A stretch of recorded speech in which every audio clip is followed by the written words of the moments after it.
ನೋಡಿ friends, old ಐಡಿಯಿಂದ new ID ಆಗೋದಕ್ಕೆ ಇದೇ ವಿಡಿಯೋನೇ ಕಾರಣ. ಒಂದು ನಿಮಿಷ ವಿಡಿಯೋದಲ್ಲಿ ಏನಿದೆ ಅಂತೇಳಿ ತೋರಿಸ್ತೀನಿ. ನೆಕ್ಸ್ಟ್ ಆ ವಿಡಿಯೋ ನೋಡಿಂದ ನೆಕ್ಸ್ಟ್ ಆಪ್ಷನ್ ಬರೋದೇ ಇಲ್ಲಿ ಕೆಳಗಡೆ. ಇದು ಯಾವುದಿದು? ಇದೆ.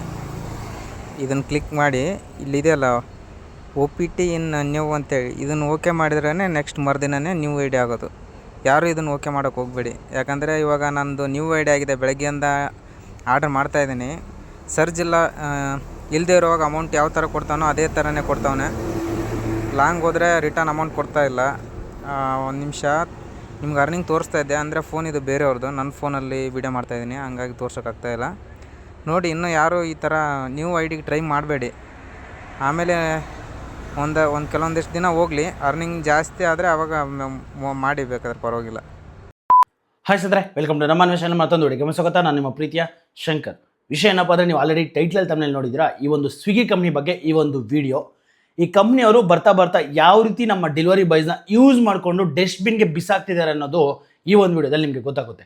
ನಾನು ಪ್ರತಿಯೊಬ್ಬ ಡೆಲಿವರಿ ಬಾಯ್ಗೂ ಮೊದಲನೇ ಮಾದಾಗೆ ಹೇಳ್ಬಿಡ್ತೀನಿ, ಪ್ರತಿಯೊಂದು ಕೆಲಸದಲ್ಲಿ ಯಾವುದೇ ಅಪ್ಲಿಕೇಶನ್ ಆಗಲಿ ನಮ್ಮಿಂದ ಅಪ್ಲಿಕೇಶನ್ ಬೆಳೆದಿರೋದು ಹೊರತು ಅಪ್ಲಿಕೇಶನಿಂದ ನಾವೇನು ಬೆಳೆದಿಲ್ಲ. ಯಾಕಂತಂದರೆ ನಾವು ಕಷ್ಟಪಟ್ಟು ರಕ್ತ ಬೆವರು ಸುರಿಸಿದ್ರೇ ಕಂಪ್ನಿಯವರು ಇವತ್ತಿನ ದಿನ ಈ ಪ್ಲೇಸಲ್ಲಿ ಇರೋದು. ಯಾಕಂತಂದರೆ ಕಂಪ್ನಿಯವರಂತೂ ಯಾವುದೇ ಕಾರಣಕ್ಕೂ ಸುಮ್ಮನೆ ಯಾರಿಗೂ ದುಡ್ಡು ಕೊಟ್ಟಿಲ್ಲ, ನಾವು ಕಷ್ಟಪಟ್ಟು ದುಡಿದಿರೋದಕ್ಕೆ ದುಡ್ಡನ್ನ ಕೊಟ್ಟಿರೋದು. ಏನಕ್ಕೆ ಈ ಮಾತನ್ನ ಹೇಳ್ತಾ ಇದ್ದೀನಿ ಅಂತಂದರೆ, ಕೊನೆವರೆಗೂ ನೋಡಿ ನಿಮಗೆ ಗೊತ್ತಾಗುತ್ತೆ.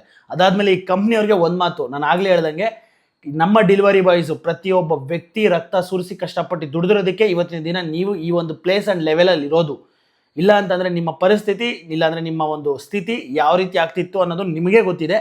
ಸೊ ವಿಷಯ ಏನಪ್ಪ ಅಂದರೆ, ನಾನು ಏನಕ್ಕೆ ಈ ಥರ ಮಾತಾಡ್ತಿದ್ದೀನಿ ಅಂತಂದರೆ, ಈಗ ಸ್ವಿಗ್ಗಿ ಅಪ್ಲಿಕೇಶನ್ ಅವರು ಒಂದು ಅಪ್ಡೇಟ್ನ ಮಾಡಿದ್ದಾರೆ. ಅದು ಏನಪ್ಪ ಅಂತಂದರೆ ಅರ್ನ್ ಮೋರ್ ಅಂತ. ಸೊ ಈ ಒಂದು ಮೋರ್ ಪೇ ಅಂತ ಒಂದು ಹೊಸ ಅಪ್ಡೇಟ್ನ ಬಿಟ್ಟಿದ್ದಾರೆ. ಈ ಒಂದು ಅಪ್ಡೇಟಿಂದ ಏನು ಪ್ರಾಬ್ಲಮ್ ಆಗ್ತಿದೆ ನಮ್ಮ ಡೆಲಿವರಿ ಬಾಯ್ಸ್ಗೆ ಈ ವಿಡಿಯೋದಲ್ಲಿ ಗೊತ್ತಾಗುತ್ತೆ. ಆದಷ್ಟು ಈ ವಿಡಿಯೋನ ಸ್ವಿಗ್ಗಿ ಮಾಡೋಂಥ ಪ್ರತಿಯೊಬ್ಬ ಡೆಲಿವರಿ ಬಾಯ್ಗೂ ಶೇರ್ ಮಾಡಿ, ಇಲ್ಲ ಅಂತಂದರೆ ಅವರ ಐಡಿಗಳು ತುಂಬ ಪ್ರಾಬ್ಲಮ್ ಆಗುತ್ತೆ. ಮೊದಲನೇದಾಗಿ ಸ್ವಿಗ್ಗಿ ಡೆಲಿವರಿ ಬಾಯ್ಸ್ಗೆ ಒಂದು ಮಾತು, ನಿಮಗೆ ಒಂದು ವಿಡಿಯೋ ತೋರಿಸುತ್ತೆ ಮೇಲೆ ಅಡ್ವರ್ಟೈಸ್ಮೆಂಟ್ ಥರ ಮೋರ್ ಪೇ ಅಂತ. ಆ ಒಂದು ವಿಡಿಯೋನ ನೋಡಿ ಅಂತ ಹೇಳ್ತಾರೆ. ಆ ವಿಡಿಯೋನ ನೀವೇನಾದರೂ ನೋಡಿದ್ರೆ ನಿಮ್ಮ ಐಡಿ ಆಟೋಮೆಟಿಕಲಿ ಬದಲಾಗುತ್ತೆ. ಈ ಪ್ರಾಬ್ಲಮ್ಮು ಸುಮಾರು ಝೋನ್ಗಳಲ್ಲಿ ಆಗ್ತಾ ಇದೆ. ನಾನು ಸ್ಪೆಸಿಫಿಕ್ ಆಗಿ ಝೋನ್ಗಳನ್ನ ಮೆನ್ಷನ್ ಮಾಡಿ ಹೇಳಲ್ಲ, ಯಾಕಂತಂದರೆ ನಮ್ಮ ಬೆಂಗಳೂರಲ್ಲಿ ಅಥವಾ ನಮ್ಮ ಕರ್ನಾಟಕದಲ್ಲಿ ಸುಮಾರು ಕಡೆ ಈ ರೀತಿ ಪ್ರಾಬ್ಲಮ್ಸ್ನ ನನಗೆ ಶೇರ್ ಮಾಡಿದ್ದೀರಾ. ಸೊ ಪ್ರತಿಯೊಬ್ಬರಿಗೂ ಉದ್ದೇಶಿಸಿ ಈ ವಿಡಿಯೋ ಮಾಡ್ತಾ ಇದ್ದೀನಿ. ಸೊ ಈ ವಿಡಿಯೋನ ದಯವಿಟ್ಟು ಯಾರೂ ಕೂಡ ನೋಡಬೇಡಿ. ನೋಡಿದ್ರೆ ನಿಮ್ಮ ಅರ್ನಿಂಗ್ಸ್ಗೆ ತುಂಬ ಎಫೆಕ್ಟ್ ಆಗುತ್ತೆ. ಏನಕ್ಕಂತಂದರೆ, ಈ ಒಂದು ಮೋರ್ ಪೇ ಅನ್ನೋದು ಇನ್ಸೆಂಟಿವ್ನ ನಿಮಗೆ ಜಾಸ್ತಿ ಕೊಡ್ತಾ ಇದ್ದಾರೆ, ಆದರೆ ಸರ್ಜ್ನ ಕಿತ್ಕೊತಾ ಇದ್ದಾರೆ. ಇಲ್ಲಿ ಕಿತ್ಕೊಂಡು ಇಲ್ಲಿ ಆಗ್ತಾ ಇದ್ದಾರೆ ಈ ಒಂದು ಕಂಪ್ನಿಯವರು. ಈ ಕಂಪ್ನಿಯವರು ಎಷ್ಟು ಜಾಣ್ರಂದರೆ, ಇಲ್ಲಿ ಕೊಡೋದಂತೆ ಇಲ್ಲಿ ಕಿತ್ಕೊಳ್ಳೋದಂತೆ. ಇವರೇ ಬೇಕಾ ಹೇಳಿ? ಕಂಪ್ನಿಯವರು ನೀವು ಏನಾದರೂ ಒಂದು ಅಪ್ಡೇಟ್ನ ಮಾಡಿದ್ರೆ ರೈಡರ್ಸ್ಗೆ ಯೂಸ್ಫುಲ್ ಆಗಿರಬೇಕು. ಈಗ ಒಂದು ಚೆನ್ನಾಗಿ ದುಡಿಕೊಂಡು ಚೆನ್ನಾಗಿ ಒಂದಷ್ಟು ಅರ್ನಿಂಗ್ಸ್ನ ಮಾಡ್ಕೊಂಡು ಹೋಗ್ತಾ ಇರೋರಿಗೆ ಒಂದು ನೀವು ಹೆಲ್ಪ್ ಮಾಡಬೇಕು, ಅವ್ರನ್ನ ಹೊಟ್ಟೆ ಮೇಲೆ ಹೊಡೆಯೋದಲ್ಲ. ಏನಕ್ಕೆ ನಾನು ಈ ಮಾತು ಹೇಳ್ತಾ ಇದ್ದೀನಿ ಅಂತಂದರೆ, ಈ ಮೋರ್ ಪೇ ಅನ್ನೋ ಅಪ್ಡೇಟ್ ಬಂದ ಮೇಲೆ ಮೊದಲು 2,500 ದುಡಿತಾ ಇರೋಂತಹ ಡೆಲಿವರಿ ಬಾಯ್ ಈಗ 1,600, 1,700 ರೂಪಾಯಿ, 1,800 ರೂಪಾಯಿಗೆ ಬಂದಿದ್ದಾನೆ. ಅಂತಂದರೆ 500ರಿಂದ 600 ರೂಪಾಯಿ ಅರ್ನಿಂಗ್ಸು ಕಮ್ಮಿ ಆಗ್ತಾ ಇದೆ. ಇನ್ಸೆಂಟಿವ್ ಜಾಸ್ತಿ ಕೊಡ್ತಿದ್ದಾರೆ, ಆದರೆ ಅರ್ನಿಂಗ್ಸ್ ಕಮ್ಮಿ ಆಗ್ತದೆ. ಇದು ಅರ್ಥ ಮಾಡ್ಕೊಳ್ಳಿ. ಯಾಕಂತಂದರೆ ಮೊದಲು 1,500 ರೂಪಾಯಿ ಅರ್ನಿಂಗ್ಸ್ ಆದರೆ 500 ರೂಪಾಯಿಯಿಂದ 700 ರೂಪಾಯಿ ಇನ್ಸೆಂಟಿವ್ ಬರೋದು. ಆದರೆ ಈಗ 500ರಿಂದ 700, 800 ರೂಪಾಯಿ ಇನ್ಸೆಂಟಿವ್ ಕೊಟ್ಬಿಟ್ಟು ಅರ್ನಿಂಗ್ಸ್ ಬರೀ 1,000 ರೂಪಾಯಿ ಆಗ್ತಾ ಇದೆ. ಸೊ ದಯವಿಟ್ಟು ಯಾರೂ ಡೆಲಿವರಿ ಬಾಯ್ಸು ಈ ವಿಡಿಯೋ ನೋಡೋಕ್ಕೆ ಹೋಗಬೇಡಿ. ನೋಡಿದ್ರೆ ಪಕ್ಕ ಪ್ರಾಬ್ಲಮಲ್ಲಿ ಸಿಗಾಕೊಂತೀರ. ಇನ್ನು ಕಂಪ್ನಿಯವರು ಮತ್ತು TL ಬಗ್ಗೆ ಮಾತಾಡಬೇಕು. ನಾನು ಕಂಪ್ನಿಯವ್ರ ಬಗ್ಗೆ ಮಾತಾಡೋಕ್ಕೆ ಮುಂಚೆ ಈ TLs ಬಗ್ಗೆ ಮಾತಾಡ್ಬಿಡ್ತೀನಿ. TLಸು ದಯವಿಟ್ಟು ಯಾವುದೇ ಝೋನ್ TLಸು ನೋಡಿ, ಇಲ್ಲಿ ನಿಮ್ಮಲ್ಲಿ ಕೆಟ್ಟವರು ಇದ್ದಾರೆ, ಒಳ್ಳೆಯವರು ಇದ್ದಾರೆ. ನಾನು ಮಾತಾಡ್ತಿರೋದು ಓನ್ಲಿ ಕೆಟ್ಟವ್ರ ಬಗ್ಗೆ. ಏನಕ್ಕಂತಂದರೆ, ನಿಮ್ಮ ಅಹಂಕಾರ ದುರಹಂಕಾರ ನಮ್ಮ ಹತ್ರ ಬೇಡ. ಯಾಕಂತಂದರೆ ಈ ಮಾತು ಹೇಳ್ತಾ ಇದ್ದೀನಿ, ಯಾರೋ ಒಬ್ಬ ಥರ್ಡ್ ಕ್ಲಾಸ್ ಒಬ್ಬನು ಹೇಳ್ತಾನಂತೆ ಮೊನ್ನೆ ಯಾವುದೋ ಝೋನ್ನ TL, ಸರ್ ನಮಗೆ ಮಾಡೋಕ್ಕೆ ಕಷ್ಟ ಆಗ್ತಾಯಿದೆ, ದಯವಿಟ್ಟು ಇದನ್ನು ಚೇಂಜ್ ಮಾಡಿಕೊಡಿ, ಅಥವಾ ನಾವು ಡ್ಯೂಟಿ ಮಾಡಲ್ಲ, ನಾವು ಸ್ಟ್ರೈಕ್ ಮಾಡ್ತೀವಿ ಅಂತ ಹೇಳಿದ್ದಕ್ಕೆ, ಮಾಡ್ಕೊಳ್ಳಿ, ನಾನು ನೋಡ್ತೀನಿ, ನಾನು ಇಲ್ಲೇ ಇರ್ತೀನಿ, ಏನು ಮಾಡ್ತೀರ ಮಾಡ್ಕೊಳ್ಳಿ, ಇಲ್ಲ ಬೇಡ ಬಿಟ್ಟಾಕ್ಬಿಡಿ, ಬೇರೆದ್ರಲ್ಲಿ ಮಾಡ್ಕೊಳ್ಳಿ, ಬಿಡ್ಬಿಡಿ, ಯಾರು ಮಾಡಿ ಅಂದರು ನಿಮ್ಮನ್ನು. ಈ ಥರ ಉಡಾಪೆ ಮಾತುಗಳು ನಮ್ಮ ಹತ್ರ ಬೇಡ ಸರ್. ಏನಕ್ಕಂತಂದರೆ, ನಮಗೆ ಆಗಿರೋಂಥ ಎಕ್ಸ್ಪೀರಿಯೆನ್ಸಲ್ಲಿ ನಿಮಗೆ 0% ನನಗೆ ಗೊತ್ತಿರೋ ಪ್ರಕಾರ ಆಗಿರಲ್ಲ, ಇಲ್ಲ ಅಂದರೆ 1% ಆಗಿರಲ್ಲ. ಯಾಕಂತಂದರೆ ನಾವು ಎಷ್ಟು ಕಷ್ಟಪಟ್ಟಿದ್ದೀವಿ ಈ ಕಂಪ್ನಿನ ಬೆಳೆಸೋಕ್ಕೆ ನಮಗೆ ಗೊತ್ತು. ಹೌದು, ನಾವು ದುಡ್ಕೊಂಡಿದ್ದೀವಿ, ನಾವು ಬೆಳೆದಿದ್ದೀವಿ, ಅದ್ರ ಜೊತೆಗೆ ನಾವು ಕಷ್ಟಪಟ್ಟು ಇದು ಮಾಡಿರೋದಕ್ಕೆ ನೀವು ಈಗಿರೋದು. ಇಲ್ಲ ಅಂತಂದರೆ ನೀವು ಇಲ್ಲ, ನಿಮ್ಮ ಕಂಪ್ನಿನೂ ಇಲ್ಲ, ನಿಮ್ಮ ಕಸ್ಟಮರ್ ಕೇರು ಇಲ್ಲ, ಸರ್ವಿಸು ಇಲ್ಲ, ಯಾವುದೂ ಇಲ್ಲ. ನಾವು ಹಾಕಿರೋಂಥ ಭಿಕ್ಷೆಯಲ್ಲಿ ನೀವು ಬದುಕ್ತಾ ಇದ್ದೀರ ಅಂತ ಹೇಳೋಕ್ಕೆ ಇಷ್ಟಪಡ್ತೀನಿ. ದಯವಿಟ್ಟು TLಗಳೇ ನಾನು ಒಂದು ಮಾತು ಹೇಳ್ತೀನಿ, ನಿಮ್ಮ ಬಗ್ಗೆ ಕೆಲವು ಝೋನುಗಳಲ್ಲಿ, ಎಕ್ಸ್ಪೆಷಲಿ ನಮ್ಮ ಬೆಂಗಳೂರಲ್ಲಿ ಕೆಲವು ಝೋನುಗಳಲ್ಲಿ ವಿತ್ ನನ್ನ ಹತ್ರ ಆಡಿಯೋ ಆ್ಯಂಡ್ ವೀಡಿಯೋಸ್ ಇದ್ದಾವೆ. ನೀವು ಮಾಡೋಂತಹ ಒಂದಷ್ಟು ಕಚಡ ಕೆಲಸಗಳದ್ದು ಅದೆಲ್ಲ ನಾನೇನಾದರೂ ವೀಡಿಯೋ ಮಾಡಿಬಿಟ್ರೆ ಸರ್ ನಿಮ್ಗೆ ತುಂಬ ತೊಂದರೆಗಳಾಗುತ್ತೆ, ಬೇಡ. ಯಾಕಂತಂದರೆ ನಾನು ನಿಮಗೆ ಹೇಳ್ತಾ ಇದ್ದೀನಿ ನೋಡಿ, ಒಂದಷ್ಟು ಜನ ಒಳ್ಳೆಯವರಿದ್ದಾರೆ, ಒಂದಷ್ಟು ಜನ ಒಳ್ಳೆ ಕೆಲಸಗಳು ಮಾಡಿಕೊಡ್ತಾರೆ ಅನ್ನೋದಕ್ಕೋಸ್ಕರ ಸುಮ್ಮನೆ ಆಗಿದ್ದೀನಿ. ಈ ಥರ ಮಾತುಗಳೆಲ್ಲ ಬೇಡ ಸರ್. ಯಾಕಂತಂದರೆ ನೀವು 2 ಬಿಲ್ಡಿಂಗಿಗೆ ನೀವೊಂದು ಬ್ರಿಡ್ಜು, ಒಂದು ಕಂಪ್ನಿ ಮತ್ತು ಒಂದು ಡೆಲಿವರಿ ಬಗ್ಗೆ ನೀವೊಂದು ಬ್ರಿಡ್ಜು. ನೀವು ಇಲ್ಲಿನ ಪ್ರಾಬ್ಲಮ್ಸ್ ಆ್ಯಂಡ್ ಇಲ್ಲಿ ಆಗ್ತಿರೋಂಥ ಸಮಸ್ಯೆಗಳು, ಇವ್ರಿಗೆ ಆಗ್ತಿರೋಂತಹ ಏನಾದರೂ ವಿಚಾರಗಳನ್ನ ತಲುಪಿಸ್ಬೇಕು, ತಗೊಂಡೋಗಿ ಅಲ್ಲಿ. ಅದನ್ನು ಬಿಟ್ಟು ಈ ಥರ ಉಡಾಪೆ ಮಾತುಗಳು ಬೇಡ ಸರ್. ಒಳ್ಳೆಯವರಾಗಿದ್ದೀರಾ, ಒಳ್ಳೆಯವರಾಗೇ ಇರಿ. ನಾನು ಇಷ್ಟು ಮಾತ್ರ ಹೇಳೋಕ್ಕೆ ಇಷ್ಟಪಡ್ತೀನಿ.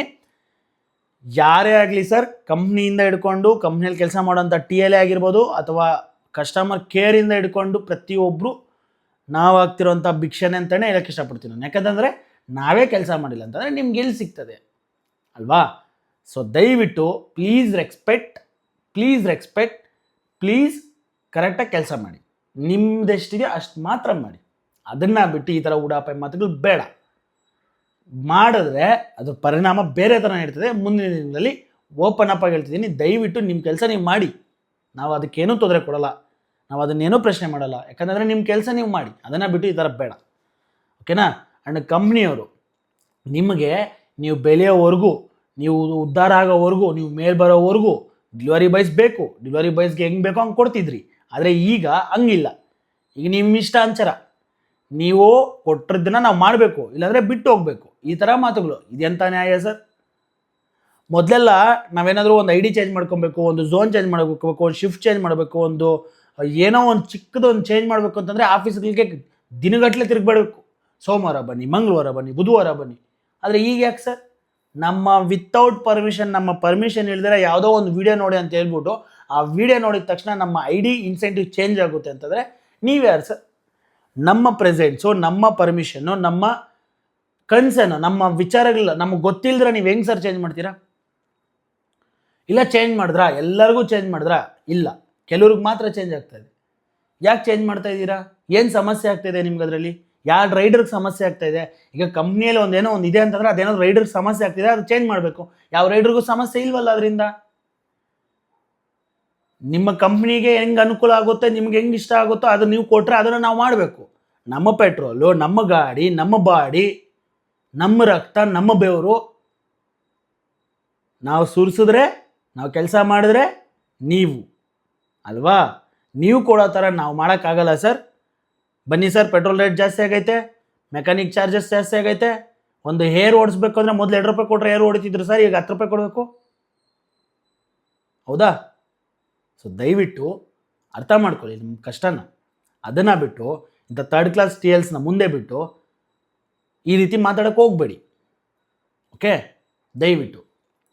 ಸೊ ಗೈಸ್, ಯಾರೆಲ್ಲ ವಿಡಿಯೋ ನೋಡ್ತಾ ಇದ್ದೀರಾ, ಎಕ್ಸ್ಪೆಷಲಿ ಸ್ವಿಗ್ಗಿ ಡೆಲಿವರಿ ಬಾಯ್ಸ್ ನೋಡ್ತಾ ಇದ್ದೀರಾ, ನೀವೇನಾದರೂ ಈ ವಿಡಿಯೋನ ನೋಡಿಲ್ಲ ಅಂತಂದರೆ ಇನ್ನು ಮುಂದೆ ನೋಡೋಕ್ಕೆ ಹೋಗಬೇಡಿ. ಅದನ್ನು ಸ್ಕಿಪ್ ಮಾಡಿ ಅಥವಾ ಇಗ್ನೋರ್ ಮಾಡಿ. ಇಲ್ಲ ಅಂತಂದರೆ ನಿಮ್ಮ ID ಇನ್ಸೆಂಟಿವ್ಸ್ ಚೇಂಜ್ ಆಗುತ್ತೆ. ಚೇಂಜ್ ಆದರೆ ಏನು ಪ್ರಾಬ್ಲಮ್ ಅಂತ ಒಂದಷ್ಟು ಜನ ಕೇಳ್ಬೋದು. ಅವ್ರಿಗೆ ಈ ಒಂದು ಮಾತು, ಮೊದಲು 12 ಅವರ್ಗೆ 2,500 ದುಡಿತಿರೋಂಥ ಡೆಲಿವರಿ ಬಾಯ್ ಈಗ ಅದೇ 12 ಅವರ್ಗೆ 1,700 ರೂಪಾಯಿ 1,500 ರೂಪಾಯಿ ದುಡಿತಿದ್ದಾನೆ. 500 ರೂಪಾಯಿ ಡಿಫ್ರೆನ್ಸ್ ಬರ್ತಾ ಇದೆ. ನಿಮಗೆ ಇನ್ಸೆಂಟಿವ್ ಮೊದಲು 500 ಕೊಡ್ತಿದ್ವಿ, ಈಗ 700 ಕೊಡ್ತೀವಿ, 800 ಕೊಡ್ತೀವಿ ಅಂತ ಅಲ್ಲಿ ತೋರಿಸ್ತಿದ್ದಾರೆ. ಆದರೆ ಅಲ್ಲಿ ಸರ್ಚ್ ಕೊಡ್ತಾ ಇಲ್ಲ. ಮೊದಲು ಸರ್ಚ್ ಕೊಡೋರು. ಸ್ವಿಗ್ಗಿಯಲ್ಲಿ ನಾನು ಪ್ರತಿ ಸರಿ ಸುಮಾರು ಸರಿ ಹೇಳಿದ್ದೀನಿ, ಸ್ವಿಗ್ಗಿಯಲ್ಲಿ ಇನ್ಸೆಂಟಿವ್ ಸರ್ಜು ತುಂಬ ಅಂದರೆ ತುಂಬ ಇಂಪಾರ್ಟೆಂಟು. ಇದಿಲ್ಲ ಅಂತಂದರೆ ಅರ್ನಿಂಗ್ಸ್ನ ಮಾಡೋಕ್ಕೆ ತುಂಬ ಕಷ್ಟ. ಯಾಕಂತಂದರೆ 4 ಕಿಲೋಮೀಟ್ರ್, 5 ಕಿಲೋಮೀಟ್ರ್, 6 ಕಿಲೋಮೀಟ್ರ್, 20 ರೂಪಾಯಿಗೆ ಯಾವನು ಹೋಯ್ತಾನೆ? ಯಾವನ್ರಿ ಹೋಯ್ತಾನೆ? ಪೆಟ್ರೋಲ್ ಎಷ್ಟು ಖರ್ಚಾಗುತ್ತೆ ಅದು ಮಾಡೋರಿಗೆ ಗೊತ್ತಾಗುತ್ತೆ. ಫೀಲ್ಡಲ್ಲಿ ಬಂದು ಮಾಡಿ. ಉಡಾಪಾಯ ಮಾತುಗಳು ಮಾತಾಡ್ತಿರಲ್ಲ 3rd ಕ್ಲಾಸ್ ನನ್ನ TLs ಕೆಲವರು ಇಲ್ಲಿ ಬಂದು ಫೀಲ್ಡಲ್ಲಿ ಕೆಲಸ ಮಾಡಿ ಸರ್, ಒಂದು ವಾರ ಗೊತ್ತಾಗುತ್ತೆ. ನನ್ನದೇ ಗಾಡಿ, ನನ್ನದೇ ಪೆಟ್ರೋಲು, ನನ್ನದೇ ID, ಒಂದು ವಾರ ಡ್ಯೂಟಿ ಮಾಡಿ ಸರ್ ಈ ಬಿಸಿಲಲ್ಲಿ, ಈ ಸಮ್ಮರಲ್ಲಿ, ಗೊತ್ತಾಗುತ್ತೆ ನಮ್ಮ ಕಷ್ಟ ಏನು ಅಂತ. ಅದನ್ನು ಬಿಟ್ಟು ಉಡಾಪಾಯ ಮಾತುಗಳು ಬೇಡ ಸರ್. ಮಾಡಿದ್ರೆ ಚೆನ್ನಾಗಿರಲ್ಲ. ನಮ್ಮ ಕಷ್ಟ ಸರ್, ನಮ್ಮ ಕಷ್ಟದಲ್ಲಿ ನೀವು ಬದುಕ್ತಾ ಇರೋದು, ನಮ್ಮ ಭಿಕ್ಷೆಯಲ್ಲಿ ಬದುಕ್ತಾ ಇರೋದು ನೀವು, ಸರಿನಾ? ಕಂಪ್ನಿಯವರು ಅಷ್ಟೇ, ದಯವಿಟ್ಟು ಮಾಡಿ ಸರ್. ಒಳ್ಳೊಳ್ಳೆ ಅಪ್ಡೇಟ್ಸ್ನ ಕೊಡ್ತೀರಾ, ಒಳ್ಳೊಳ್ಳೆ ಸರ್ಜ್ಗಳು ಕೊಡ್ತೀರಾ, ಒಳ್ಳೊಳ್ಳೆ ವಿಚಾರಗಳು ಮಾಡ್ತೀರಾ, ಕೆಲವು ಟೈಮು ಒಳ್ಳೊಳ್ಳೆ ವಿಚಾರಗಳು. ಆದರೆ ಈ ರೀತಿ ಡೆಲಿವರಿ ಬಾಯ್ಸ್ಗೆ ತೊಂದರೆ ಮಾಡಬೇಡಿ ಸರ್, ಅರ್ಥ ಮಾಡ್ಕೊಳ್ಳಿ. ರಿಕ್ವೆಸ್ಟಲ್ಲಿ ಕೇಳ್ಕೊತಾ ಇದ್ದೀವಿ ಸರ್. ತುಂಬ ಜನ ನನಗೆ DM ಮಾಡಿದ್ದಾರೆ, ಇಡೀ ಕರ್ನಾಟಕದಲ್ಲಿ ನಮ್ಗೆ ಈ ಥರ ಸಮಸ್ಯೆ ಆಗ್ತಾಯಿದೆ, ನಮ್ಗೆ ಈ ಥರ ಪ್ರಾಬ್ಲಮ್ ಆಗ್ತಿದೆ ಅಂದ್ಬಿಟ್ಟು ನಿಮ್ಮನ್ನು ನಂಬ್ಕೊಂಡು ಎಷ್ಟೋ ಸಲ ಕಮಿಟ್ಮೆಂಟ್ಸ್ ಇಟ್ಕೊಂಡಿರ್ತಾರೆ. ಅಂಥವ್ರು ಹೊಟ್ಟೆ ಮೇಲೆ ಹೊಡಿಬೇಡಿ ಸರ್, ಓಕೆನಾ? ಇದು ನನ್ನ ರಿಕ್ವೆಸ್ಟ್. ಅಂಡು ಫೈನಲ್ ಆಗಿ ಇದರ ಪರಿಣಾಮ ಮುಂದೆ ಏನಾಗುತ್ತೋ ನನಗೆ ಗೊತ್ತಿಲ್ಲ. ಏನೇ ಆದರೂ ಕೂಡ ಅದ್ರ ಬಗ್ಗೆ ಅಪ್ಡೇಟ್ಸ್ ನಾನು ಕೊಡ್ತೀನಿ. ಆದರೆ ಡೆಲಿವರಿ ಬಾಯ್ಸ್ಗೆ ಒಂದು ಮಾತು ಹೇಳೋಕ್ಕೆ ಇಷ್ಟಪಡ್ತೀನಿ, ಇಲ್ಲಿ ನೀವು ಕಷ್ಟಪಟ್ಟು ದುಡಿತಾ ಇರೋದ್ರಿಂದಾನೇ ಕಂಪ್ನಿಯವರು, ನೀವಿಲ್ಲಿ ಬೆವರು ಸುರಿಸಿ, ರಕ್ತ ಸುರಿಸಿ, ನೀವು ಕಷ್ಟಪಟ್ಟು ನಿಮ್ಮ ಪೆಟ್ರೋಲು, ನಿಮ್ಮ ಗಾಡಿನ ಇಟ್ಕೊಂಡು ನೀವು ಕೆಲಸ ಮಾಡ್ತಿರೋದಕ್ಕೇನೆ ಕಂಪ್ನಿಯವರು. ಈ ಕಂಪ್ನಿಯವ್ರಿಗೆ ಇವಾಗ ಈ ದೌಲತ್ತು ದುರಾಂಕಾರ ಬಂದಿರೋದಕ್ಕೆ ರೀಸನ್ ಏನಪ್ಪ ಅಂದರೆ, ಬೇರೆ ಬೇರೆ ರಾಜ್ಯಗಳಿಂದ ಡೆಲಿವರಿ ಬಾಯ್ಸ್ಗೆ ಕೆಲಸಕ್ಕೆ ಬರ್ತಾ ಇದ್ದಾರೆ. ಈ ನನ್ನ ಮಕ್ಕಳಿಲ್ಲ ಅಂದರೆ ಅವ್ರು ಮಾಡ್ತಾರೆ ಅನ್ನೋಂತಹ ದುರಾಂಕಾರ, ದೌಲತ್ತು ಈ ಕಂಪ್ನಿಯವ್ರಿಗೆ. ಇದನ್ನು ತಲೆಯಲ್ಲಿ ಇಟ್ಕೊಳ್ಳಿ. ಇದಕ್ಕೆ ದಯವಿಟ್ಟು ನಮ್ಮ ಸರ್ಕಾರ ಹತ್ರ ಒಂದು ರಿಕ್ವೆಸ್ಟ್ ಮಾಡ್ಕೊತೀನಿ, ಯಾವುದೇ ಕಂಪ್ನಿಯಲ್ಲಿ ಮೆಜಾರಿಟಿ% ಕಂಪ್ನಿಯವರು ಕನ್ನಡಿಗರಿಗೆ ಕೆಲಸ ಕೊಡೋ ಥರ ದಯವಿಟ್ಟು ಮಾಡಿ ಸರ್, ದಯವಿಟ್ಟು. ಇಲ್ಲ ಅಂತಂದರೆ ಈ ಥರ ಪರಿಸ್ಥಿತಿ ನಮ್ಮನ್ನು ಯೂಸ್ ಮಾಡಿಕೊಂಡು, ನಮ್ಮನ್ನು ಇದು ಮಾಡಿಕೊಂಡು ಇವತ್ತಿನ ದಿನ ಬೆಳೆದು ನಿಂತು ಇವತ್ತು ನಮ್ಮನ್ನೇ ತುಳಿಯುವಂತಹ ಕೆಲಸಗಳು ಮಾಡ್ತಾಯಿದ್ದಾರೆ ಕೆಲವು ಕಂಪ್ನಿಯವರು. ಓಪನ್ ಅಪ್ಪಾಗಿ ಹೇಳ್ತಿದ್ದೀನಿ ಸರ್, ನಾನು ಪ್ರಮೋಟ್ ಮಾಡಿರೋಂಥ ಯಾವುದೇ ಚಿಕ್ಕ ಪುಟ್ಟ ಕಂಪ್ನಿಯವರು ಆಗಿರಲಿ ಸರ್, ಒಂದೇ ಒಂದು ಮಾತು ನಿಮಗೆ, ನೀವು ತಪ್ಪು ಮಾಡಿದ್ರೆ ಖಂಡಿತವಾಗ್ಲೂ ನಾನು ಪ್ರಶ್ನೆ ಮಾಡೇ ಮಾಡ್ತೀನಿ. ಯಾರೇ ಆಗಿರಲಿ ತಪ್ಪು ಮಾಡಿದ್ರೆ, ಓಕೆನಾ ಸರ್? ನಮ್ಮನ್ನು ಬೆಳೆಸ್ತೀರಾ, ನೀವು ಬೆಳಿತೀರಾ, ಅದೇ ಥರ ಉಳಿಸಿ ನೀವು ಉಳ್ಕೊಳ್ಳಿ. ಅದನ್ನು ಬಿಟ್ಟು ನಮ್ಮನ್ನು ತುಳಿದು ನೀವು ಮೇಲೆ ಮಾಡೋಕ್ಕೆ ಹೋಗಬೇಡಿ. ಇದಾಗಿತ್ತು ಈ ಒಂದು ವಿಡಿಯೋ. ಈ ವಿಡಿಯೋ ಬಗ್ಗೆ ನಿಮ್ಮ ಅಭಿಪ್ರಾಯ ಏನು? ನಿಮ್ಗೆ ಏನಾಗ್ತಿದೆ, ನಿಮ್ಗೆ ಏನಾದರೂ ಕಷ್ಟ ಆಗ್ತಿದೆ ಅಂತ ದಯವಿಟ್ಟು ಕಮೆಂಟ್ ಬಾಕ್ಸಲ್ಲಿ ಕಮೆಂಟ್ ಮಾಡಿ. ಆದಷ್ಟು ಸ್ವಿಗ್ಗಿ ಡೆಲಿವರಿ ಬಾಯ್ಸ್ಗೆ ಅಥವಾ ಡೆಲಿವರಿ ಬಾಯ್ಸ್ಗೆ ಈ ವಿಡಿಯೋನ ಶೇರ್ ಮಾಡಿ. ಆ್ಯಂಡ್ ಫೈನಲಾಗಿ TL ಹೇಳೋಕ್ಕೆ ಒಂದು ಮಾತು ಮರ್ತುಬಿಟ್ಟೆ, ಗಾಂಚಲಿ ಬೇಡ ಸರ್, ದೌಲತ್ತು ಬೇಡ ಸರ್, ನಮ್ಮ ಆಳುಗಳು ಸರ್ ನೀವು. ನಾವು ಕೆಲಸ ಮಾಡ್ತಿರೋದಕ್ಕೆ ಸರ್ ನಿಮ್ಗೆ ಕೆಲಸ, ಇಲ್ಲ ಅಂತಂದರೆ ಎಲ್ಲಿ ಸರ್ ನಿಮಗೆ ಕೆಲಸ? ಇದನ್ನು ತಲೆಯಲ್ಲಿ ಇಟ್ಕೊಳ್ಳಿ ಸರ್. ಏನ್ರಿ TL ಸರ್ಸ್, ರಿಕ್ವೆಸ್ಟ್ ಬೇಡ ಸರ್. ಕೆಲವರು ನನ್ನ ಹತ್ರ ಇದ್ದಾವೆ ಆಡಿಯೋಸ್, ನನ್ನ ಹತ್ರ ಇದ್ದಾವೆ ವಿಡಿಯೋಸ್, ಬೇಡ. ಇದಾಗಿತ್ತು ಈ ಒಂದು ವಿಡಿಯೋ. ಆದಷ್ಟು ಈ ವಿಡಿಯೋನ ಶೇರ್ ಮಾಡಿ. ಮುಂದೆ ವಿಡಿಯೋದಲ್ಲಿ ಸಿಗೋಣ. ನಾನು ನಿಮ್ಮ ಪ್ರೀತಿಯ ಶಂಕರ್. ತುಂಬ ಬೇಜಾರಾಗ್ತದೆ, ತುಂಬ. ಯಾಕಂತಂದರೆ ಇವರ ಮಾತುಗಳು ರೆಸ್ಟೋರೆಂಟ್ ಹತ್ರ ಅನ್ಸ್ಕೊಂಡು ಸಾಕಾಗ್ಬಿಟ್ಟಿದೆ. ಮಾಡಂಗಿದ್ರೆ ಮಾಡಿಲ್ಲ ಬಿಟ್ಟೋಗೋ ಅಂತ ಮಾತು. ಅದು TLಗಳನ್ನ ಲೆವೆಲ್ಗೆ ಬಂದಿದ್ದೀರ ಅಂದರೆ ಅಲ್ಟ್ ಆಗ್ತಾಯಿದೆ. ಅದಕ್ಕೆ ಮುಂದಿನ ದಿನಗಳಲ್ಲಿ ಇದಕ್ಕೆ ಪರಿಣಾಮ ನೋಡ್ತೀರಾ ಕಂಪ್ನಿಯವರು. ಸೊ ಈ ವಿಡಿಯೋ ಶೇರ್ ಮಾಡಿ, ಮಾತಾಡಿದಷ್ಟು ಜಾಸ್ತಿ ಆಗುತ್ತೆ. ಸೊ ಮುಂದೆ ಸಿಗೋಣ. ಮುಂದೆ ಏನೇ ಅಪ್ಡೇಟ್ ಇದ್ರ ಬಗ್ಗೆ ತಿಳಿಸ್ತೀನಿ. ಸೊ ಆದಷ್ಟು ನಿಮ್ಮ ಅಭಿಪ್ರಾಯ ಕಮೆಂಟ್ ಬಾಕ್ಸಲ್ಲಿ ಕಮೆಂಟ್ ಮಾಡಿ. Bye friends.